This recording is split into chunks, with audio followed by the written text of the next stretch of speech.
Aujourd'hui, nous allons traiter un sujet très important, le voile chrétien, le port du voile chrétien.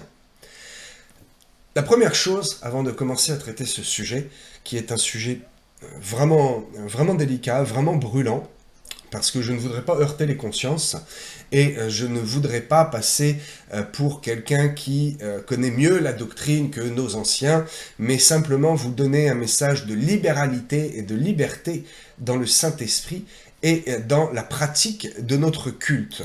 Nous ne sommes pas liés par des dogmes d'hommes, mais nous sommes liés non plus, on n'est pas liés avec la parole, mais nous marchons, voilà, avec la parole de Dieu en totale libéralité et en totale liberté, en faisant bien sûr attention à ne pas faire n'importe quoi et à respecter les ordonnances bibliques. Dans cette optique, je tiens à préciser que dans la parole de Dieu, voilà, j'ai plusieurs Bibles ici, Bible du Réveil qui est très bien, j'ai une Bible d'études, bon voilà, qui est en dessous parce qu'elle est très épaisse, donc j'ai surélevé l'ordinateur avec, et j'ai ma Bible de route, ma Bible d'évangéliste, ma Bible de pasteur itinérant que je prends avec moi partout. Donc j'ai regardé dans toutes les versions possibles et imaginables, et bien sûr dans les traductions, j'ai bien regardé. Le point très important, c'est que il n'y a qu'un seul verset qui conseille et qui parle du voile. Sachez que dans la parole de Dieu, lorsque quelque chose est important, au niveau doctrinal, au niveau d'une parabole, il y a des paraboles qui sont répétées, des histoires bibliques que l'on connaît, qui sont répétées dans les 4 évangiles, on appelle les évangiles synoptiques. C'est parce que Dieu veut vraiment insister sur certains points que nous devons comprendre, avec plusieurs points de vue différents. Sur ce point-là, il n'y a qu'un seul écrit. Donc comprenons que aujourd'hui que nous avons beaucoup de recul, nous savons que Dieu est précis, Dieu n'est pas flou. Et quand il veut que quelque chose soit bien assimilé et appliqué, c'est écrit plusieurs fois dans la Bible, en vérité. Or, ce verset, eh bien, il n'y a que lui qui en parle. Et il faut remettre les choses toujours dans leur contexte. Mais je vais aller au-delà du contexte et de l'explication que j'ai déjà eue par rapport à certains, l'explication sociale avec les prostituées. Voilà. Peut-être vous m'avez déjà entendu expliquer ça. Je vais le réexpliquer à la fin. Mais je vais me concentrer sur vraiment quelque chose de doctrinal et quelque chose de biblique. Quelque chose sur laquelle les grands religieux, les grands pharisiens de notre siècle auront du mal à batailler et à argumenter. Et c'est l'intérêt. Ayons toujours des arguments, non pas de « on m'a dit » ou « je crois que », mais ayons des arguments bibliques. La parole de Dieu n'est-elle pas appelée l'épée ? L'épée sert à attaquer, mais aussi et surtout à défendre. L'épée de Dieu, la parole de Dieu, la Bible, sert à défendre la vraie doctrine. La Bible ne se contredit jamais et va toujours dans le même sens. Donc, quand la parole de Dieu nous parle d'un récit, un seul récit qui est isolé un peu, nous ne pouvons pas en faire une doctrine et en faire un dogme d'homme, quelque chose qui arrange bien les hommes, parce qu'une femme voilée, comme dans une autre religion, je vais en parler rapidement, c'est une femme qui est mise de côté, une femme à laquelle on dit « Oh, tu ne peux pas parler dans l'église, femme, tais-toi, tu ne peux pas enseigner les hommes, tu ne peux pas enseigner tout court, tu ne peux pas avoir de ministère, et ta place, à la limite, on tolère l'enseignement, mais pour les enfants à l'école du dimanche. » Ça, c'est d'ailleurs, je fais une parenthèse, je pense à ça, c'est drôle, c'est un drôle de paradoxe chez certaines églises qui ne veulent pas reconnaître que les femmes peuvent être pasteurs et les femmes peuvent enseigner. Par contre, elles ont le droit d'enseigner les enfants. Mais c'est ce qu'il y a de plus important, ce que l'on appelle l'école du dimanche. L'enseignement des enfants, c'est ce qu'il y a de plus important. Alors si une femme ne peut pas enseigner, pourquoi, messieurs les religieux, vous leur confiez l'enseignement des enfants ? Je ferme la parenthèse et je laisse ce gros point d'interrogation et j'aimerais que peut-être dans les commentaires, lorsque cette vidéo va être publiée sur YouTube, quelques-uns puissent argumenter et trouver une réponse intelligente à me donner. Bref, le verset en question. 1 Corinthiens 11, de 5 à 7. Je vais le lire. Toute femme au contraire, et vous allez voir pourquoi au contraire, parce que je vais argumenter sur quelque chose que je pense va vous étonner. Toute femme, au contraire, qui prie ou qui prophétise, la tête non voilée, déshonore son chef. Alors, encore une parenthèse, il faut savoir que le chef ici, le mot c'est képhalé. D'accord ? Ça veut dire la tête. Vous allez comprendre. Déshonore son chef. Toute femme au contraire qui prie, qui prophétise la tête non voilée, déshonore son chef. C'est comme si elle était rasée, car si une femme n'est pas voilée, qu'elle se coupe aussi les cheveux. Or, s'il est honteux pour une femme d'avoir les cheveux coupés ou d'être rasée, qu'elle se voile. Donc on comprend ici que déjà c'est un verset qui a fait couler beaucoup d'encre. C'est un verset qui peut paraître compliqué, qui m'a paru compliqué à expliquer, parce qu'il me faut les arguments bibliques que je vais vous donner, et les mots exacts pour bien comprendre. Parce que quelqu'un qui est beau parleur, qui est un peu manipulateur, sans rentrer dans la doctrine, juste avec les mots là, en 20 minutes, il peut vous convaincre qu'absolument il faut porter le voile, et en 20 minutes, il peut vous convaincre également que c'est écrit noir sur blanc, qu'en fait, il ne faut pas porter le voile parce que vous avez une chevelure. Donc ça peut paraître confus. Je vais tirer les choses au clair et j'essaye d'être le plus simple. D'ailleurs, je remercie tous ceux qui m'encouragent et qui me disent que le message est simple, que je parle avec une bonne clarté et que mes propos sont faciles à comprendre pour des choses qui peuvent paraître difficiles. Et que je décortique bien les choses. Donc c'est ce que je vais m'appliquer à faire ce soir. Bien. Les femmes peuvent-elles ou devraient-elles, parce que c'est deux questions, est-ce qu'elles doivent et aussi est-ce qu'elles peuvent? Certaines demandent si elles peuvent. C'est un gros sujet en ce moment dans la société. Depuis 2018, ça va, ça vient, ça fait des vagues sur les réseaux sociaux. Et moi-même, je vais en donner peut-être le témoignage tout à l'heure, j'ai vu deux jeunes filles, une en particulier, qui portait le voile, waouh, comme une sainte, comme Mère Teresa, si j'avais pu la connaître. Bref, donc les femmes peuvent-elles ou doivent-elles porter le voile? C'est donc une question de société, une question doctrinale également, à laquelle je vais répondre ce soir, parce que beaucoup se posent la question, et peut-être beaucoup n'osent pas entendre une réponse, le portent parce qu'on leur a dit de le porter, ou ne le portent pas parce qu'on leur a dit de ne pas le porter. Mais, mesdames, mesdemoiselles, comprenez pourquoi vous faites ce choix. Ne faites jamais un choix parce qu'on vous a dit simplement de le faire. C'est comme la dîme, c'est bien, mais ne donnez pas la dîme parce qu'on vous a dit qu'il faut la donner. Comprenez la bénédiction qui découle de la dîme. Faites ci ou ne faites pas ça, oui, mais comprenez pourquoi il faut le faire ou pourquoi il ne faut pas le faire. Et ainsi, vous deviendrez des femmes et des hommes à la stature de Christ. Bien. Alors, la première chose à voir, je parle de voile. Et bon, j'aurais pu, j'ai hésité.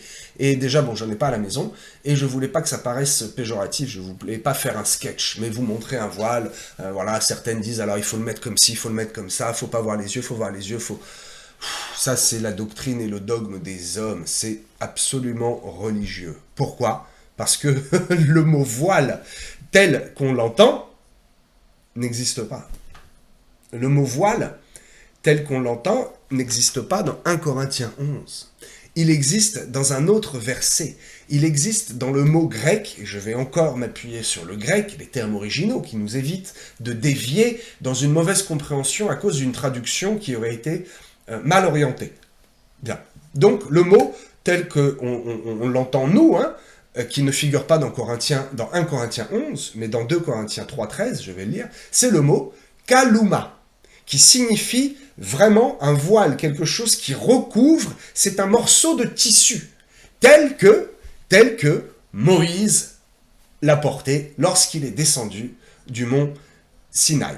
Alors, oui, l'histoire se passe, pour les méticuleux, dans l'Ancien Testament, donc c'est de l'hébreu, donc pasteur, on ne peut pas comparer. Attendez, lisons 2 Corinthiens chapitre 3 verset 13, où il est écrit, dans ce contexte-là, le mot voile est bien employé. Il est écrit, « Et nous ne faisons pas comme Moïse, qui mettait un voile, kaluma, sur son visage. » Donc ce terme de kaluma qui désigne bien un voile pour masquer le visage, un voile pour couvrir les cheveux, un voile tel qu'on l'entend selon le terme religieux, femme, tu dois te voiler, eh bien ce terme s'appelle kaluma. Or, le mot kaluma n'apparaît pas dans 1 Corinthiens 11. Voilà déjà la première petite pépite que je vous donne et le premier argument qui est totalement doctrinal. Le mot qui est utilisé pour voile, c'est le mot akataluptos ou katalupto. Je ne vais pas vous faire, parce que moi-même je m'y perdrai, de règles de grammaire grecque, mais à force de regarder les mots, c'est pas si compliqué que ça. Voilà. Je ne veux pas dire que c'est simple, mais on arrive à comprendre. Donc, l'expression du voile telle qu'on l'entend par ceux qui l'imposent, finalement, paraît maintenant assez floue, parce que le terme qui est écrit ici, C'est-à-dire, ce n'est pas un voile, ça veut dire, la première fois qu'on l'entend ici, ça veut dire non couvert, et non pas non voilé. Ok, je ne vous embrouille pas, je vais lire les versets un par un, et vous donner les mots un par un, et vous allez comprendre. Au verset 5, il est écrit, si vous voulez, prenez la Bible avec moi, vous ouvrez dans 1 Corinthiens 11, et nous allons voir tout de suite au verset 5. Ok, il est question de toute femme au contraire qui prie, des prophétesses, la tête non voilée. Akata lupto. Aka, ak, c'est une racine qui est anti ou qui est sans. Donc akata lupto, qui signifie en fait non couvert. Il n'est pas question d'un morceau de tissu, c'est non couvert. Puis au verset 6, car si une femme n'est pas voilée, donc là on a vraiment le terme voilé qui sous-entend le voile, hein. Ce terme c'est katalupto, qui signifie couvrir, se couvrir, quelque chose qui couvre, qui recouvre. Et nous allons comprendre encore, avançons. Au verset 6, un peu plus loin toujours au verset 6, qu'elle se voile, car si une femme n'est pas voilée, qu'elle se voile, katalupto, encore le même terme, et au verset 13, encore sans être voilée, donc le même qu'au verset 5, a katalupto, la tête non voilée, sans être voilée. Vous voyez, vous comprenez déjà comment le grec fonctionne, ce n'est pas si compliqué, encore je me répète. Et là, au verset 15, comme un petit clin d'œil, comme un message qui nous est donné ici, c'est écrit « sans être voilée ». Au verset 15, la chevelure lui a été donnée comme voile. Ici, le mot n'a rien à voir. Il n'y a aucune racine qui se rapproche. C'est le mot peribolaion, qui signifie une couverture mise autour.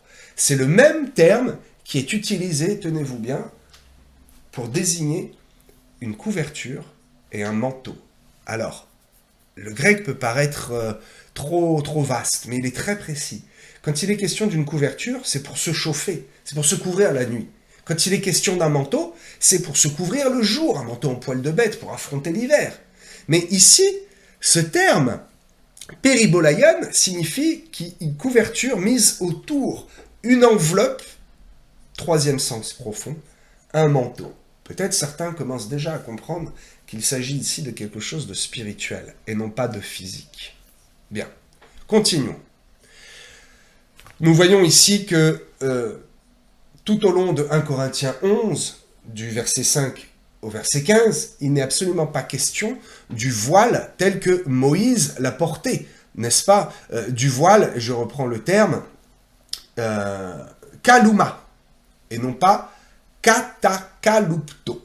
Donc ça n'a rien à voir. La racine à la base ka est la même, mais le mot n'a rien à voir. Donc ce mot kaluma, qui désigne un voile, n'est pas mentionné dans 1 Corinthiens 11. Donc on comprend qu'il ne s'agit absolument pas, dans un sens profond, vous allez voir qu'il y a deux sens, on comprend qu'il ne s'agit absolument pas d'un voile, mais il s'agit d'une tête képhalée, qui est en fait ce qui représente ce qui prend des décisions. La tête, c'est ce qui abrite l'esprit, c'est la tête que l'on couvre avec le casque du salut. Okay, vous voyez où je veux en venir. Il s'agit d'une tête qui ne doit pas être nue.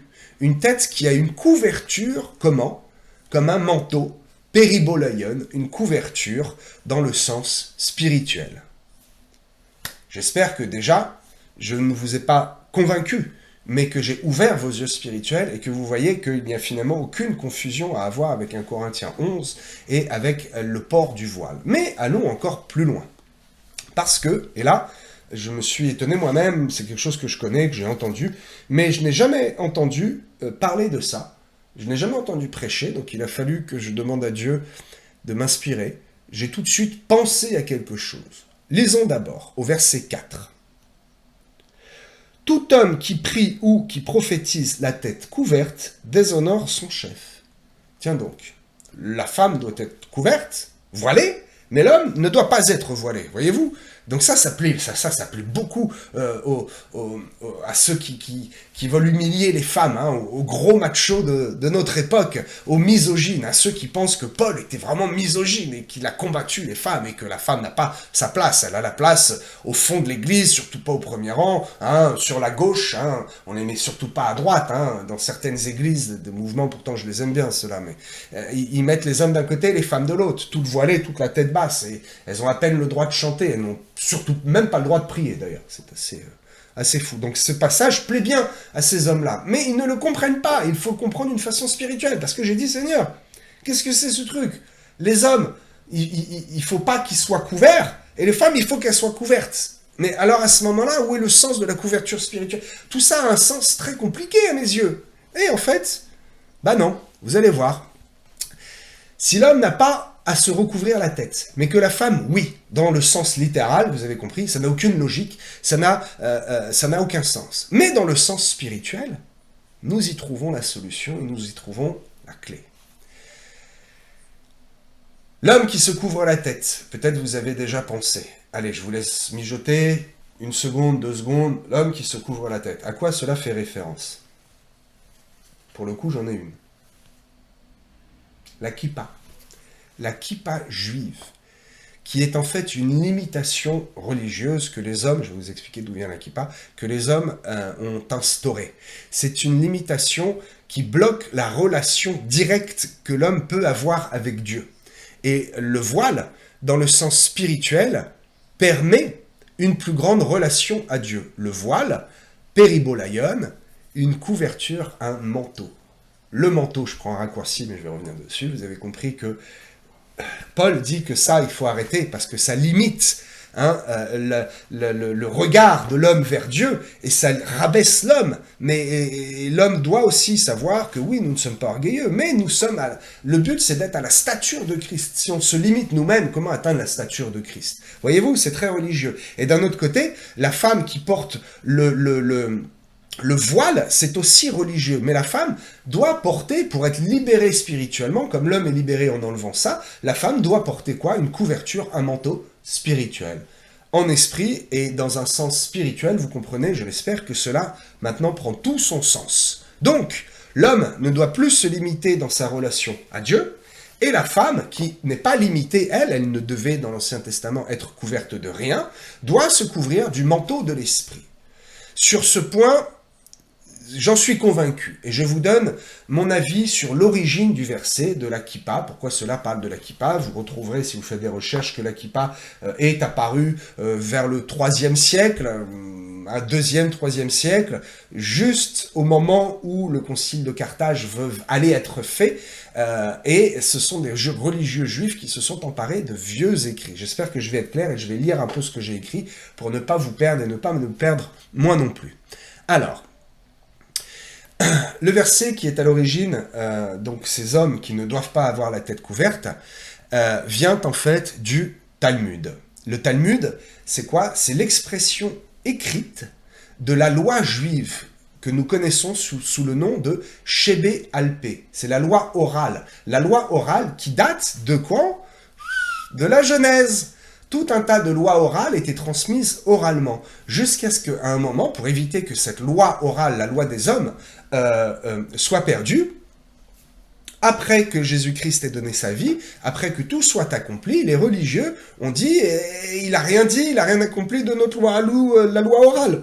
Donc, on va faire aussi, nous, un écrit, parce qu'on ne reconnaît pas Jésus comme étant notre Messie, à la limite un prophète, mais c'est pas le Messie. Donc, on va écrire cette loi Shebé Alpé dans un livre qu'on va appeler donc le Talmud. Et le Talmud ordonne de se couvrir la tête pour les hommes, et ça s'appelle la kippa. Donc ce Talmud, qui ne date pas finalement, qui a été écrit au 2e ou au 3e siècle, mais qui date d'inspiration de loi orale, qui elle date de moins 1500 ans.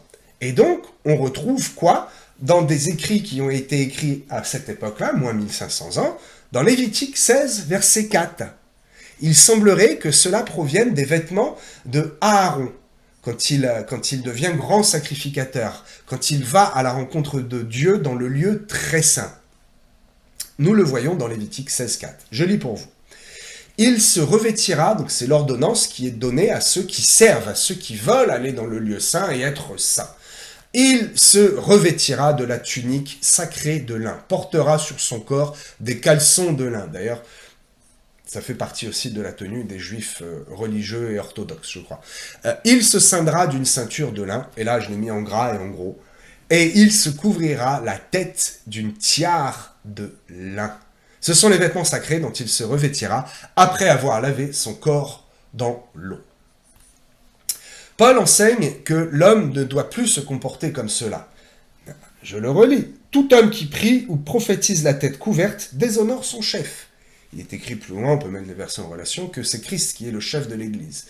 Ben oui, parce que nous n'avons plus à nous limiter. On déshonore Christ, parce que Christ est venu pour enlever toutes ces ordonnances et toutes ces lois qui finalement étaient obligatoires. Mais aujourd'hui, nous n'avons plus à sacrifier, nous n'avons plus à nous revêtir de lin, d'une cordelette quand on veut rentrer dans le lieu saint, quand on veut rentrer en adoration et en connexion divine avec le Saint-Esprit. Nous n'avons plus à faire ça. Donc nous n'avons plus non plus à porter la kippa. C'est pour ça qu'il est écrit que nous déshonorons notre chef. Très bien. Vous l'avez compris. Donc Paul enseigne de ne plus se comporter comme cela. Les hommes doivent donc enlever cette limitation qui les empêche de parler directement à Dieu et qui les empêche de revêtir le manteau que les femmes peuvent revêtir, et donc elles sont encouragées à revêtir de ce manteau, qui est une couverture spirituelle, péribolaion, telle qu'on l'a vu juste avant. Bien, la chevelure des femmes est en esprit donc un manteau qui n'est pas le voile, qui n'est pas un morceau de tissu, mais qui est un manteau spirituel, parce que c'est l'ordre des choses que la femme se pare d'une belle parure et qui donc fait honneur à son chef, qui n'est pas seulement son mari, mais qui est Christ, le chef de l'Église. Je pense avoir été clair, j'espère. Donc, revenons-en aujourd'hui au problème que pose le voile. Le problème aujourd'hui, et c'est vraiment un problème auprès particulièrement des jeunes filles qui veulent se voiler. Et j'ai crainte qu'elles désirent se voiler, pas parce qu'elles ont lu la Bible, pas parce qu'elles sont trop jeunes et rebelles pour écouter ce qu'un pasteur peut dire, tout aussi religieux qu'il soit, pas parce qu'on leur a dit, mais par un souci, et je choisis mes mots, d'assimilation religieuse, un souci de se donner une bonne apparence pieuse, alors qu'en fait, en privé, elles font l'inverse. C'est devenu une mode. C'est devenu comme un passe de sainteté pour se faire passer comme étant une bonne jeune fille respectueuse, vierge en tout point, qui met son voile et qui est respectueuse des écrits bibliques. Un voile brodé par mamie, bien blanc, elle le met de telle manière, elle est tellement jolie avec ce voile. Elle est tellement jolie que d'ailleurs, elle ne le met pas pour aller à l'église, non, elle le met malheureusement uniquement pour faire des TikTok, des Snapchat, des Twitter et je ne sais quoi. Et c'est ce que l'on voit en ce moment sur les réseaux sociaux. Ma femme m'a interpellé là-dessus, parce que moi, je regarde pas ces bêtises-là, j'ai eu autre chose à faire de mon temps. Elles veulent se donner une belle apparence de piété, mais c'est complètement faux. Allez, pas de nom, pas de connotation, personne ne saura, je pense que personne ne saura jamais de qui je parle. Donc je vais le faire. J'ai ce jour cette jeune fille qui arrive, telle un ange visiteur dans l'église, qui parle avec une petite voix très feutrée, un maquillage, mais à peine, vraiment, même pas, je sais même pas si elle avait du gloss, ou vraiment très pieuse, une belle peau, une petite tenue bien propre, une petite fille sortie d'une bonne éducation, qu'une jeune, waouh, on aurait tellement envie de prendre exemple sur elle. Et puis elle arrive avec le voile en bas des cheveux, et au moment du culte, alléluia, amen, amen, on me regarde, oui, amen, hop, et je mets bien mon voile, oh, elle paraissait tellement pure, tellement saine. Et quelques mois après, j'apprends que cette jeune femme a un enfant. Alors il n'est pas compliqué de faire le recul de l'âge de l'enfant, de voir les 9 mois de gestation, de procréation, pardon, pour calculer qu'en fait, au moment où elle venait en visitation dans l'église, elle fréquentait déjà un homme qui n'est absolument pas chrétien, et donc elle couchait avec lui, malgré le fait qu'elle porte ce beau voile blanc, cette belle tenue blanche, toute pieuse. Donc voyez-vous, il faut éviter de tomber dans ce piège de la société, ce piège de cette mode, n'est-ce pas ? Cette mode qui, je pense aussi, malheureusement, j'espère vraiment que je me trompe, mais j'en ai la conviction, que quelques-unes sont un peu complexées par rapport à leurs copines, à leurs connaissances musulmanes, ces jeunes filles qui ont un accessoire en plus, et ces jeunes filles chrétiennes voudraient aussi avoir leur propre accessoire, leur petit morceau de tissu. Mais sachez que ces femmes musulmanes qui le portent, elles le portent en permanence. Il est quasiment même imposé, pas partout. Je connais des femmes musulmanes qui me disent, moi je me voile que à l'Aïd, que pendant le Ramadan, que quand il y a des repas de famille, mais la journée, tout ça, non, mes cheveux sont longs. D'ailleurs, je pourrais épiloguer longuement là-dessus pour vous expliquer d'où vient le voile chez les musulmans et dans le Coran, mais ce n'est pas le sujet de ce soir. Il ne faut pas assimiler ça, parce que Paul, encore un détail, je vous en reparlerai, c'est que Paul donne une consigne, c'est de le porter uniquement, et vous allez voir que c'est encore spirituel, quand on prophétise ou quand on prie. Ah, parenthèse, pause, j'en fais beaucoup, pardonnez-moi, mais les religieux, je suis anti-religieux. Les religieux qui disent qu'une femme ne peut pas enseigner, qu'une femme ne peut pas faire ci, ne peut pas faire ça. Par contre, Paul ici précise que la femme, elle peut prophétiser. Ah, tiens donc, si la femme doit se taire dans l'église, pourquoi est-ce que Paul dit que lorsqu'elle prie dans l'église, que lorsqu'elle prophétise dans l'église, alors elle devait être voilée? Non, elle devait être couverte d'un manteau spirituel. Bien. D'ailleurs, je vous le donne tout de suite, voilà encore un argument pour les détracteurs. Il est écrit, n'est-il pas, il est écrit qu'il faut prier sans cesse. Prier sans cesse. Alors, prier sans cesse, ça veut dire prier à la maison, prier au travail, prier quand les femmes accompagnent les enfants à l'école. C'est pas sexiste, mais dans une majorité des cas, c'est les femmes qui amènent leurs enfants à l'école. Et d'ailleurs, c'est un privilège, bravo mesdames. Mais ça veut dire que donc, s'il faut prier sans cesse, il faut aussi porter le voile sans cesse. Voyez-vous, ça commence à être un paradoxe, et je démonte petit à petit les arguments des grands religieux qui veulent voiler vos têtes, mesdames. Donc, si elle ne porte pas le voile, elle ne peut pas prier. Moi, je vous dis qu'il n'y a nul besoin d'accessoires pour prier. Ni chapelet, ni voile pour prier. Vous pouvez élever la voix n'importe où, n'importe quand, n'importe comment, sans voile et sans chapelet, mesdames. Sentez-vous libre. Comprenez-vous que ce verset parle à une certaine époque, et il parle à une certaine population. Et si nous avons aujourd'hui trace de cette histoire et de ces écrits, c'est parce que, en vérité, ce verset nous parle encore aujourd'hui. À l'époque, ce verset parle d'une manière qui n'est pas seulement spirituelle, mais qui est aussi dans le but de ramener l'ordre. Mais aujourd'hui, nous n'avons pas le problème qu'ils avaient, je vais vous dire le problème qu'ils avaient à cette époque, dans cette église, dans cette ville. Nous n'avons pas ce problème-là, et donc, nous n'avons pas à le comprendre d'une façon littérale, mais nous avons à le comprendre d'une façon spirituelle, nous avons à le comprendre d'une façon bolaïon, d'une façon couverture spirituelle. La femme doit être couverte du Saint-Esprit avant de prophétiser, bien sûr, ça y est, vous comprenez, et avant donc de prier. Pourquoi? Parce que la prière des femmes est particulièrement efficace, mesdames. Je ne sais pas, j'ai une explication, mais je la garde personnelle, pourquoi les femmes touchent autant le cœur de Dieu, pourquoi les femmes sont vraiment des femmes de prière. Il y a beaucoup plus de femmes dans l'intercession que d'hommes. Les prières des femmes qui intercèdent sont beaucoup plus efficaces que celles des hommes. Bref, passons. Donc, la compréhension est le dernier argument pour expliquer pourquoi Paul a de tels propos à cette époque-là, dans cette ville, à cette église-là. C'est parce que dans l'église de Corinthe, il faut savoir que l'église était pleine de scandales. Il y avait plein de petits problèmes que Paul règle dans ses deux lettres, 1 Corinthiens et 2 Corinthiens. Il insiste dans ses lettres et il guide le peuple pour aller de plus en plus loin dans sa sainteté et dans la gestion du culte.